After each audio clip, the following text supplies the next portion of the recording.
चारे जी, मेरे मन में जो है सेक्स से रिलेटेड बहुत थॉट्स आते हैं, तो उन पे कैसे कम करें या कंट्रोल कर सकते हैं। जिंदगी यूं ही छोटी है,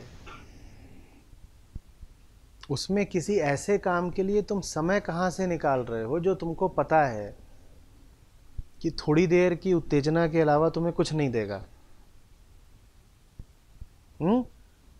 समय यूं ही कम है तुम्हारे पास, उसमें से भी तुमने समय थोड़े देर के मसाले को दे दिया। अब क्या होगा? समय और कम बचेगा ना। सेक्स में कोई बुराई नहीं थी अगर उससे तुमको मुक्ति मिल जाती। मैं सेक्स के माध्यम से कह रहा हूं, अगर सेक्स के माध्यम से तुमको तुम्हारे दुखों से, तुम्हारे बंधनों से मुक्ति मिलती होती तो मैं कहता तुम सेक्स के अलावा कुछ करो ही मत। तुम दिन रात अपनी वासना को ही पूरे करने में मगन रहो। लेकिन ऐसा होता है क्या?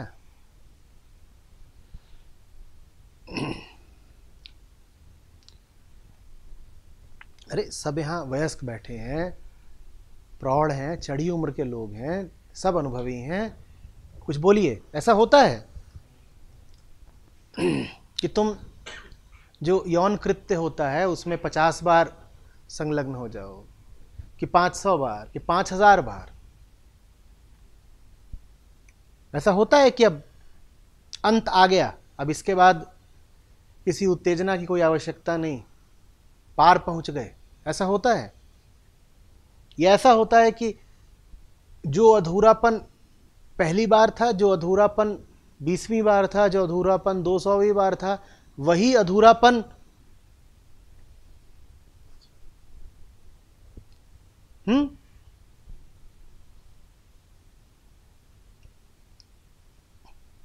तो कभी ना कभी तो तुम्हें ईमानदारी से इस निष्कर्ष पर पहुंचना पड़ेगा ना कि भाई यहां बात बन नहीं रही है, इस दुकान का माल खरा नहीं है। बहुत आजमा लिया यहां, या तो तुम नए नवेले बिल्कुल छैल छबीले होते 15 की उम्र के, और तुम कहते कि साहब हमने दुनिया का कुछ अनुभव लिया नहीं, हम बिना जाने किसी चीज का त्याग कैसे कर दें। उतने छोटे तो हो नहीं, दुनिया को भी देख लिया, तमाम तरह की इच्छाओं में लिप्त होकर देख लिया। वहां चैन मिल जाता हो तो चले जाओ उधर, और चैन ना मिलता हो ये जानते हुए भी उधर जा रहे हो तो स्वयं कोई धोखा दे रहे हो। फिर तुम्हारा कौन भला कर सकता है?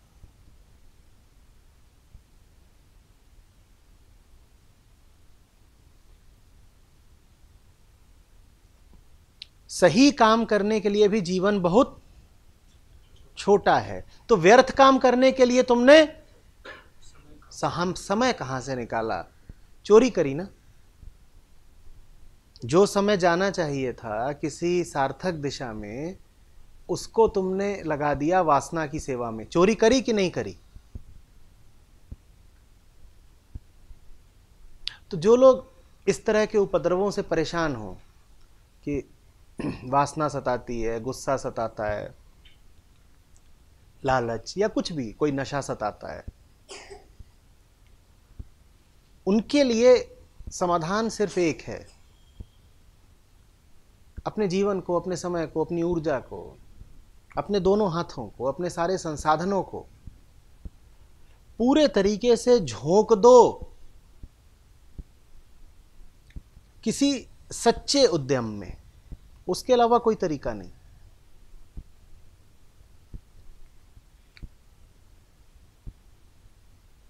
तुम्हारे शरीर की निर्मित ही ऐसी है कि वासना इसको सताएगी।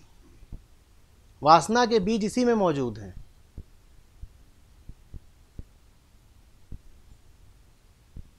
तुम सिर्फ ये कर सकते हो कि जब वासना सताए तो तुम उससे बोलो, ओ स्त्री कल आना। क्या करना? कल आना। पिक्चर ने बताया था, वो कहानी भी मध्य प्रदेश के ही किसी गांव की थी। वो स्त्री कल आना। तुम उसे ये नहीं कह सकते कि मत आना, क्योंकि लौट के तो वो आएगी। क्यों आएगी लौट के? क्योंकि वो तुम्हारी देह में ही निवास करती है। शरीर की एक एक कोशिका आत्म संरक्षण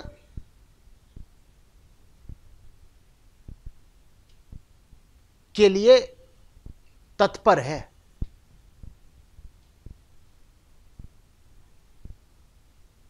उसे न सिर्फ अपने आप को बचाना है, बल्कि अपने आप को बढ़ाना है।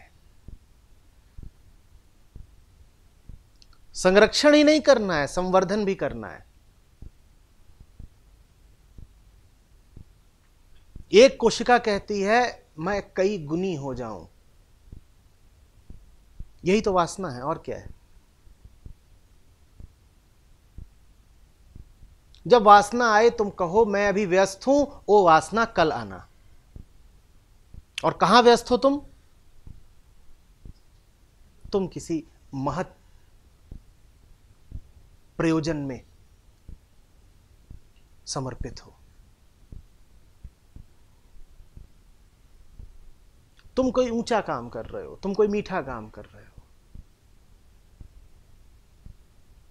तुम कोई ऐसा काम कर रहे हो कि तुम्हें फुर्सत नहीं।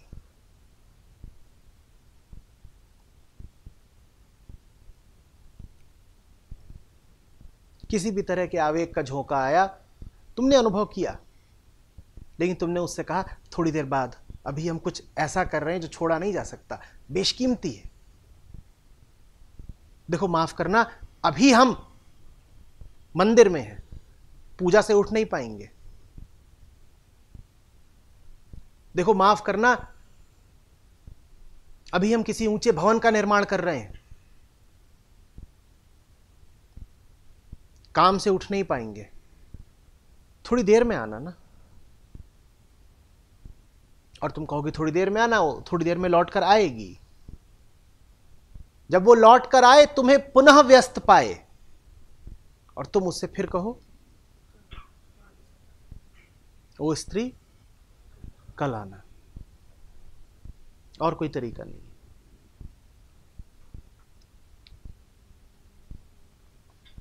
शब्द समझो, वासना। कभी तुमने पूछा नहीं, वासना तो ठीक है, वास कहां करती है? जो तुम में वास करे सो वासना। जिसका तुम में वास हो सो वासना। उसकी हत्या नहीं कर सकते तुम, क्योंकि उसमें और तुम में कोई भेद नहीं है। तुम्हारे ही शरीर का नाम है वासना। तुम्हारा शरीर काम वासना का उत्पाद है, और तुम्हारा शरीर लगातार अपनी सुरक्षा हेतु और अपने प्रसार हेतु तत्पर है, आतुर है। इसी का नाम काम वासना है।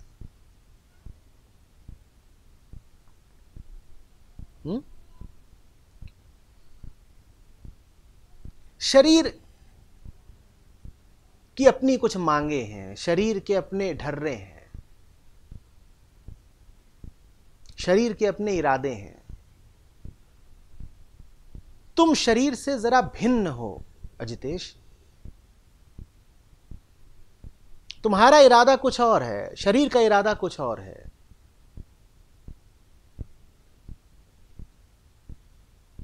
तुम हो एक अधूरी अहम वृत्ति, जो अपने होने से परेशान है, जो मिट जाना चाहती है। शरीर है प्रकृति का यंत्र और प्रकृति का उत्पाद, जो अपने होने को बचाए रखना चाहता है। तुम देख रहे हो तुम दोनों के इरादों में कितना फर्क है। शरीर की हसरत है बचा रहूं, और तुम्हारी गहरी हसरत है मिट जाऊं। अब बात कैसे बनेगी? कैसे बनेगी बोलो? अब बताओ तुम्हें किसकी हसरत पूरी करनी है, अपनी या शरीर की? जल्दी बोलो। तुम और शरीर एक नहीं है। हालांकि तुमने उससे नाता बहुत गहरा जोड़ लिया है, पर फिर भी दोनों अलग अलग हो, दोनों की दिशाओं में बड़ा अंतर है।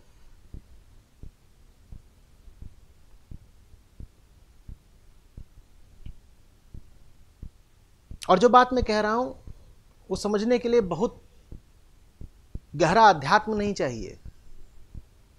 बचपन से ही तुम्हारा अनुभव रहा है, तुम पढ़ने बैठते तो तुम्हें नींद आ जाती थी।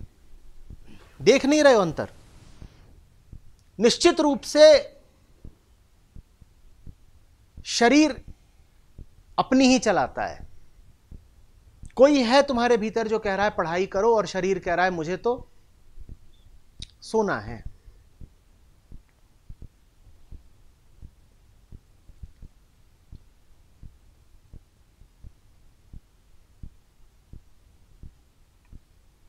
जिन्होंने व्रत उपवास रखे हो वो खुली बात जानते होंगे बिल्कुल। एक और कोई चेतना है जो कह रही है आज निराहार रहना है, और दूसरी ओर शरीर है जो कह रहा है कुछ खा ही ले। देख नहीं रहे हो शरीर के इरादे हमेशा दूसरे होते हैं। और कितनी ही बार तुमने गलत पक्ष का समर्थन किया है, कितनी ही बार तुमने शरीर को जिताया है, कितनी ही बार हुआ है ना कि तुमने व्रत उपवास में भी धांधली कर दी है। चलो खुद नहीं करी तो किसी को करते देखा होगा।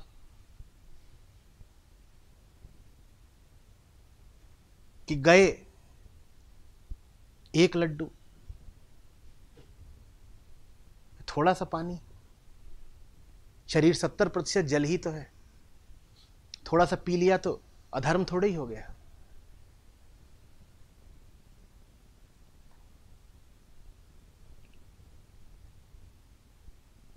सुबह ट्रेन पकड़नी है और शरीर कह रहा है रजाई इससे प्यारा कुछ होता नहीं, कौन बाहर निकले। ये सब देखा है या नहीं देखा है? देख नहीं रहे हो कि शरीर को इस बात से कोई मतलब ही नहीं कि तुम ट्रेन पकड़ो या ना पकड़ो।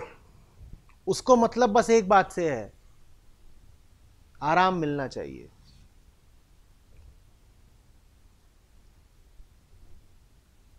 आराम माने सुरक्षा। मस्त पड़े हुए, कौन ठंड में बाहर निकले, दौड़ लगाए, प्लेटफॉर्म तक जाए, कौन ये सब झंझट करे।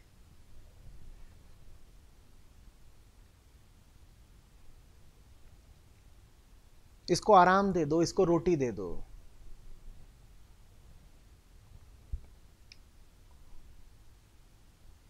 और इसको सेक्स दे दो। इसके अलावा इसे कुछ चाहिए नहीं। न इसको ज्ञान चाहिए, न इसे मुक्ति चाहिए, न इसे भक्ति चाहिए। अब बताओ, ऐसे का साथ देना है? कोई तुम्हारे पड़ोस में रहता हो जिसको न ज्ञान चाहिए, न भक्ति चाहिए, न मुक्ति चाहिए, उसका साथ दोगे? तुम्हारे पड़ोस में कोई आ गया है, उसको सिर्फ खाना है, सोना है और मैथुन करना है, इन तीन के अलावा उसे कुछ करना ही नहीं, उसका साथ दोगे, उससे दोस्ती रखोगे? इसी पड़ोसी का नाम है शरीर। अब क्या करो तुम, वो आ गया पड़ोस में तो कुछ तो उससे नाता बन ही गया है, पर जितना कम नाता रखो उतना अच्छा। शरीर को पड़ोसी की तरह ही रखो, जरा दूरी बना के। सर पर मत चढ़ा लो उसको।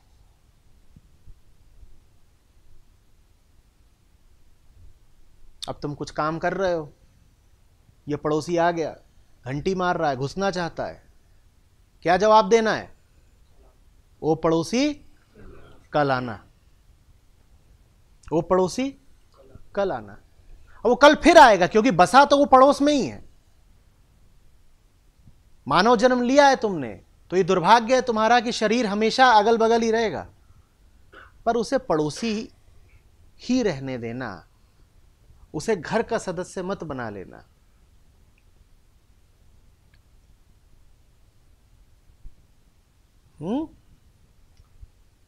शरीर की अपनी वृत्तियां हैं, चूंकि उसे सुरक्षा चाहिए, इसीलिए उसमें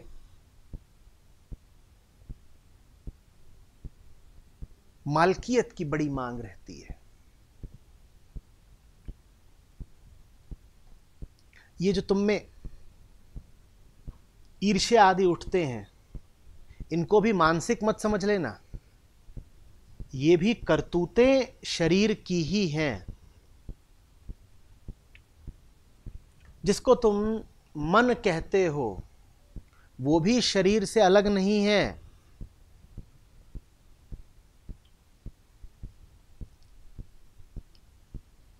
मन भी शरीर के रोए रोए में वास करता है।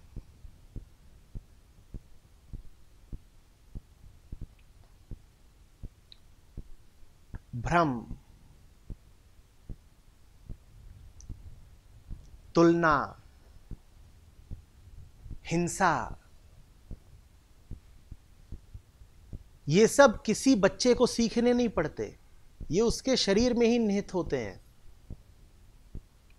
इसीलिए पशुओं में भी पाए जाते हैं।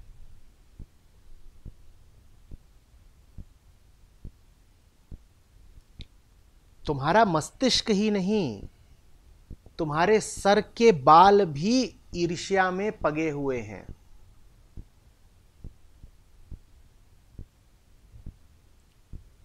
ये सब भावनाएं, ये सब वृत्तियां जिस्मानी हैं।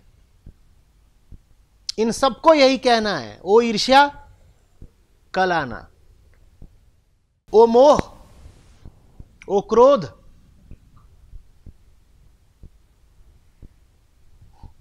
यही तो चीजें हैं जो हमें जानवरों से जोड़ती हैं। जानवरों को भी क्रोध आता है, जानवरों को भी मोह रहता है, जानवरों को भी ममता रहती है। हां, जानवरों को बोध नहीं रहता, जिस्म का बोध से कोई लेना देना नहीं।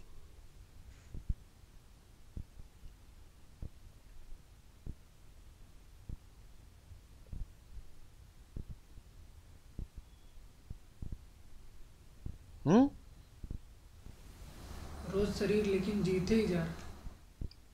तुम जिता रहे हो, वो नहीं जीतेगा। वो अधिक से अधिक तुम्हारे दरवाजे पर घंटी बजा सकता है। ये तुम्हारा निर्णय होता है कि तुम दरवाजा खोल दो और आगंतुक को भीतर स्थान दे दो। नहीं तो यह भी हो सकता है कि दरवाजे की झिर्री से तुम उससे कहो कल आना। ये मत कहो शरीर जीत रहा है, ये कहो कि तुम रस ले रहे हो शरीर को जिताने में। स्त्री भी बस पीछे से आवाज देती थी, मुड़ के देखोगे या नहीं देखोगे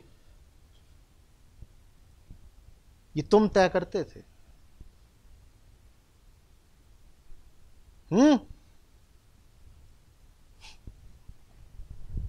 अब बताने वाले तुमको बता गए थे कि बचने का तरीका है, जब आवाज दे मुड़ के देखना मत। पर वो आवाज में ही कुछ ऐसी मिठास, कुछ ऐसी कशिश होती है कि मुड़ ही जाते हो।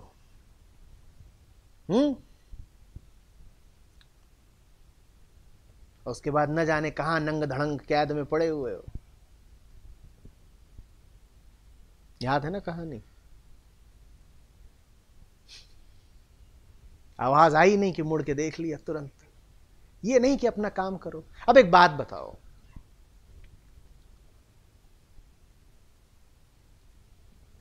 कोई है जिससे वास्तविक प्रेम है तुम्हें,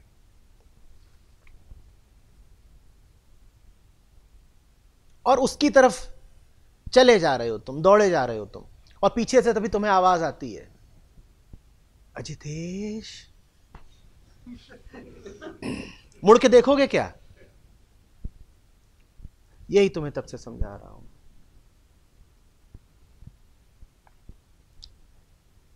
ये जो स्त्री है जिसका नाम देह है, इसके चक्कर में पड़ते ही वही हैं जिनके पास जीवन में कोई सार्थक काम, कोई सार्थक लक्ष्य नहीं होता। तुम्हारे जीवन में वास्तविक प्रेम हो तो बुलाती रहे पीछे से, तुम मुड़ के ही नहीं देखोगे। यही बात तुम्हें परेश ने समझाई। तुम्हें समय कहां से मिला?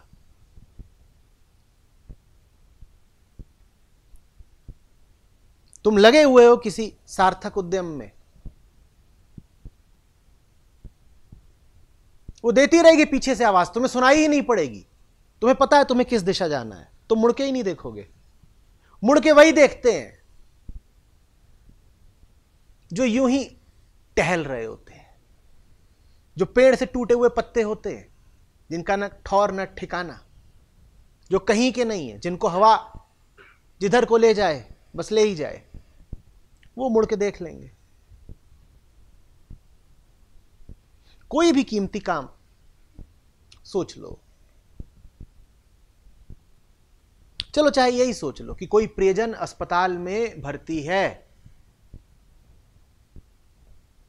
और तुम उसको देखने के लिए दौड़े जा रहे हो और पीछे से आवाज आती है, अजितेश तुम रुकोगे क्या? तुम्हारे पास दवाइयां हैं, बहुत आवश्यक है कि अभी जो तुम कर रहे हो उसको पूरा करो। तुम रुकोगे? नहीं रुकोगे। कौन है जो रुक जाता है? कौन है जो उस पड़ोसी की, जो उस वासना की आवाज पर मुड़कर पीछे देखता है? वही जो व्यर्थ टहल रहा है, मटरगश्ती कर रहा है। व्यर्थ मत टहलो, मटरगश्ती मत करो। जीवन के पल पल को ऊंचे से ऊंचे काम से आपूरित रखो, भरा हुआ। खाली हो ही नहीं तुम। जो खाली होगा वो फंसेगा। चंदेरी पुराण में ये नियम नहीं था, ये मैं बता रहा हूं। जो खाली होगा वो फंसेगा। और जीवन बहुत छोटा है, खाली रखने का सवाल ही नहीं पैदा होता। तुम तो पूरी जान से, पूरी ताकत से अपने जीवन के कोने कोने को भर दो।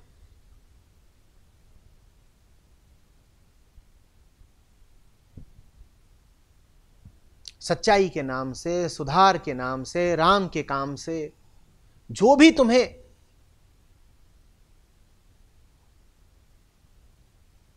ऊंचे से ऊंचा उपक्रम मिले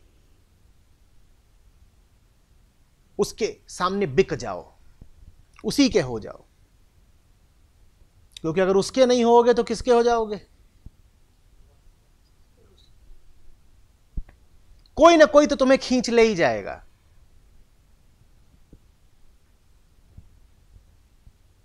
राम से नहीं खिंचोगे तो काम से खिंचोगे। यह मत कहना कि किसी से नहीं खिंचोगे, वो व्यर्थ की कपोल कल्पना है, वो नहीं होने वाली। और उस कल्पना पर भी बहुत लोग चलते हैं, वो कहते हैं नहीं साहब हम किसी के नहीं होंगे, वो संभव नहीं है। मनुष्य को वो विकल्प उपलब्ध ही नहीं है। जो राम का नहीं है समझ लो काम का है। और जिसको काम का नहीं होना उसको एक ही उपाय है, राम का हो जाए, खाली बैठे ही नहीं। जब वो आए तो बोले हम व्यस्त हैं। कहां व्यस्त हो? हम राम की सेवा में व्यस्त हैं। और राम की सेवा का मतलब भजन कीर्तन आरती मात्र ही नहीं होता। कोई भी ऐसा काम जो अहंता से ना उठा हो, कोई भी ऐसा काम जिसमें तुम्हारे स्वार्थ ही न शामिल हो, कोई भी ऐसा काम जिसमें करुणा हो, जिसमें दूसरों की भलाई हो, जिसमें रचनात्मकता हो, जिसमें संगीत हो, ये सब राम के काम है। राम के काम से मेरा आशय मात्र उन कामों से नहीं है जो धार्मिक माने जाते हैं।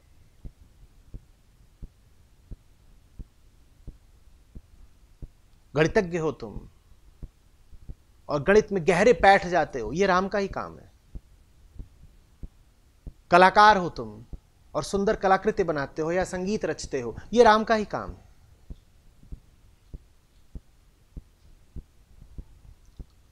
राजनेता हो तुम और साफ राजनीति करते हो, ये राम का ही काम है।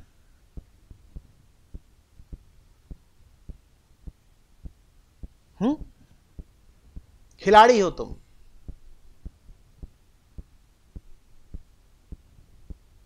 और अपने आप को पूरी तरह झोंक कर खेलते हो, ये राम का ही काम है।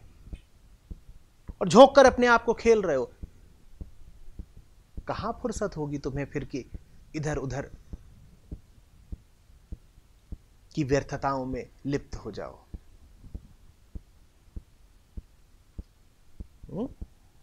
आचार्य जी, अगर तो काम ढूंढ नहीं पा रहे हैं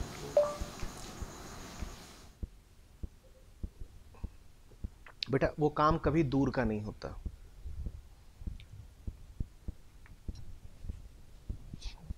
उस काम को पाने का सीधा तरीका होता है कि आज और अभी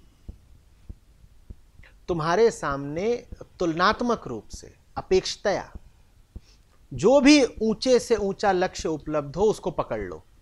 हो सकता है आज जो तुम्हें ऊंचा लग रहा है कल तुम्हें नीचा लगे, पर आज तो तुम्हारे सामने वही उच्चतम विकल्प है ना, तो तुम उसी को पकड़ लो, उसको पकड़ लो और ये तैयार रहो कि कल इससे ऊंचा कुछ मिला तो उसके हो जाएंगे। पर अभी बैठे बैठे इंतजार मत करो। ये मत कहो कि जब उच्चतम मिलेगा सिर्फ तब हम पहला कदम उठाएंगे।